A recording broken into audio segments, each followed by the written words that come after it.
Hello and welcome back to my channel. My name is Kim the Introvert, and today we're going to talk about ways that you might be completely destroying your hair. Let's get into it. So before we go any further, I just want to make a disclaimer saying that I am not a medical professional. I'm not a nutritionist, I'm not a trichologist, I'm not a cosmetologist, I'm not any of the ologists, I'm none of those. I'm just someone who has hair and has made mistakes in the past, and I've also witnessed my friends and family make mistakes with their hair. I just want to talk about some things that you might not have thought about that could be the reason why you're not reaching your goals. So here we go. The first one, and again, disclaimer, I'm not a medical professional, so before you try to go to the store and buy up all of the supplements, please speak with a doctor. Your iron levels. I've personally had ups and downs when it comes to my iron levels over the years. One thing I noticed when I consistently started having iron in my diet, my hair actually changed. Other things in my health actually changed too for the better, but I noticed my hair changed. For me personally, I noticed that my hair seemed to grow faster, and I know that sounds crazy because obviously you can't really use products to grow your hair faster. It's mostly about retaining the length. I noticed that I started gaining more length once I had a constant regimen with iron.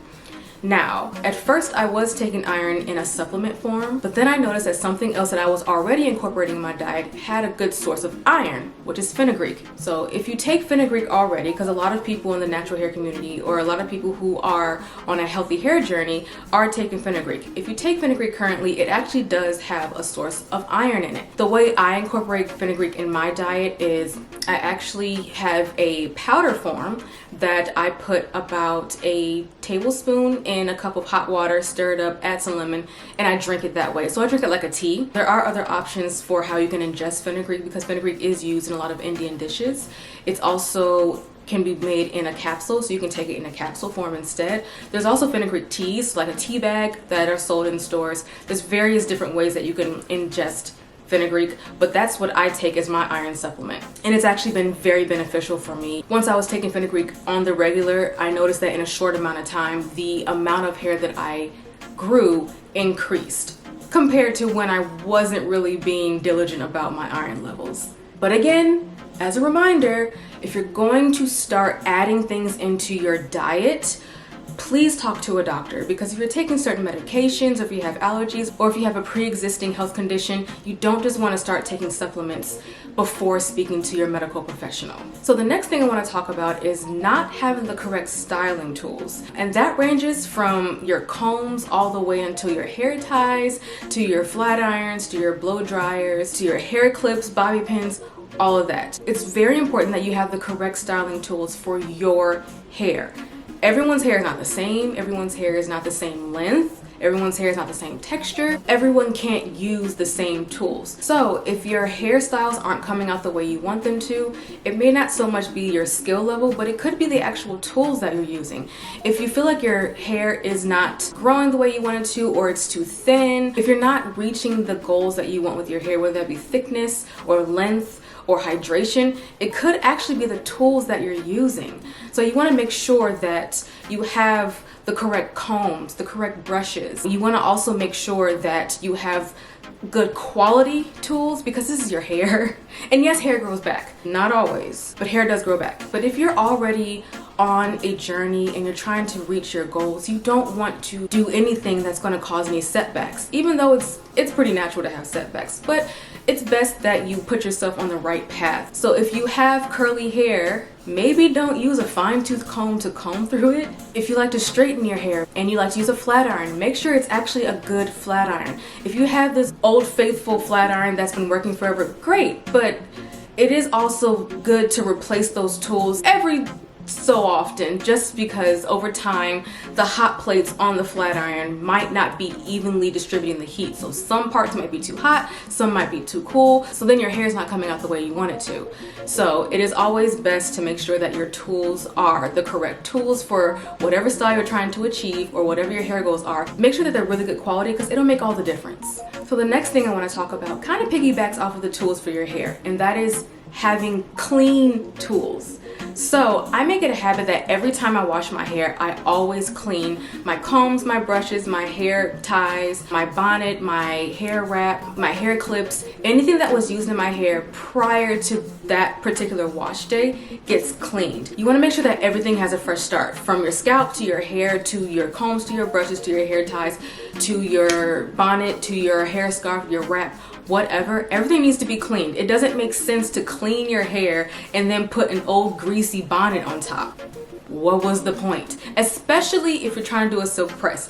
If you're going to do a silk press, you want to make sure that your bonnet or your wrap or your scarf is clean and doesn't have a bunch of heavy oils in it, so that you can continue to have the flow and to also sustain your silk press for as long as possible. So while I know being a curly haired person, wash day can last forever. And I know it can be really annoying to add on the task of washing your hair tools onto your wash day, but it's super beneficial and it's really important. You don't want to use dirty combs and brushes in your hair after you've already cleaned it. You don't want to put the old product, the old oils, even the dandruff and the old sebum back in your hair after you just got done cleaning your hair. It's good for your overall hair health, it's good hygiene, and it's good for your scalp health. So just make sure that you're cleaning your hair tools prior to putting them back in your hair after you freshly washed it. So the next point I want to talk about is water. So most people usually bring up how much water you're drinking when you want to reach your hair goals.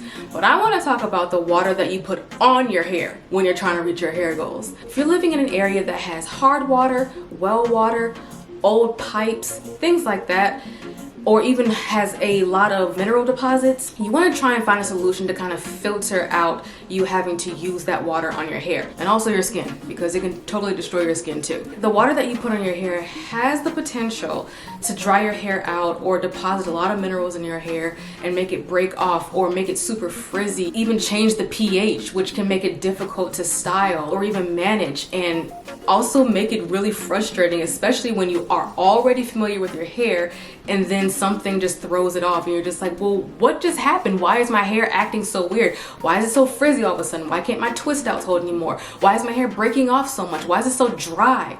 Sometimes it's your water. Some solutions you can look into if it is your water is putting a filter on your shower head.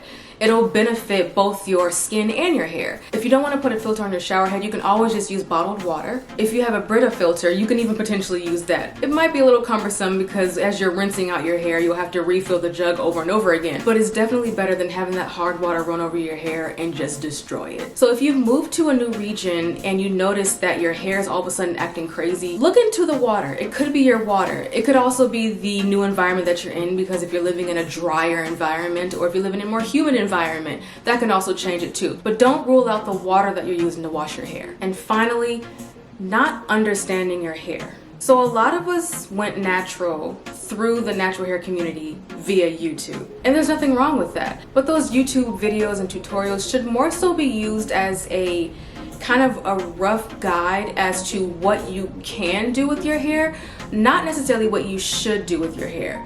Everyone's hair is completely different, and you definitely can't tell what someone's hair is like through a monitor or through a phone screen. It's just not the same. So instead of trying to treat your hair the exact same way as someone else on the internet does, you should really pay attention to your own hair. If your hair doesn't like a certain product, meaning you use a shampoo that your favorite hair guru uses, and their hair comes out being moisturized and easy to detangle, but your hair comes out frizzy and kind of breaks a little bit, you probably shouldn't be using that product. Also, not everyone's hair can style the same way. So some people's twist outs and braid outs come out really fluffy and defined, but not everyone's hair will do that. Some people have finer hair strands. Some people's hair might recoil and not stretch as much. You might not have as high a density or the same density as the person that you're watching. So instead of being frustrated or trying to emulate someone else's hair, you should really get to know your own hair. Once you get to know your hair and accept your hair, there's no stopping you from reaching your goals. You should be able to reach your goals once you fully understand, these are the products I need, these are the tools I need, this is how much water I need to drink, this is what I need to do to reach my hair goals, because you know your hair and no one else will ever know your hair as well as you know your hair.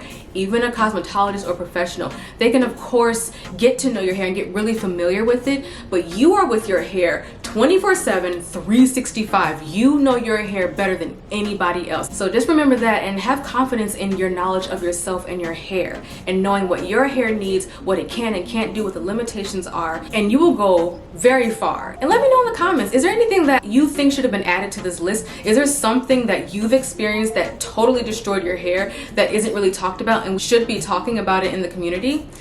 Put that comment down below. I really want to see it because I want to be educated too. Thank you so much for watching this video. I'll see you in the next one. Bye.